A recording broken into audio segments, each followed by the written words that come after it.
जय करेजा 2 आज खेसारी लाल यादव का नया खबर देने वाला हूं, तो वीडियो को देखते रहें। और हमारे चैनल को सब्सक्राइब नहीं किया है तो सब्सक्राइब कर लें, क्योंकि ऐसी खबर हमारे चैनल पर रोज डाली जाती है। तो चलिए आपको बता देना चाहता हूं कि खेसारी लाल यादव जी का गाना जय करेजा 2 बहुत जल्द आने वाला है, यानी 14 तारीख को आप सभी के बीच आ सकता है। खेसारी लाल यादव जी का ब्लास्ट गाना जय करेजा 2 बहुत जल्द आने वाला है, जो कि खेसारी लाल के फैंस लोगों का डिमांड पर गाना रिलीज होने वाला है। तो दोस्तों, वीडियो गाने में नजर आने वाले हैं खेसारी लाल यादव और सपना चौहान। गाना एकदम धमाका और ब्लास्ट होने वाला है। 14 या 15 तारीख को रिलीज किया जाएगा।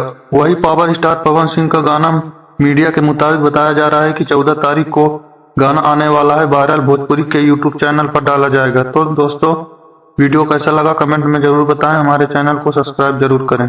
धन्यवाद।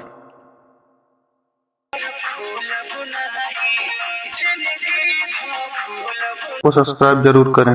धन्यवाद।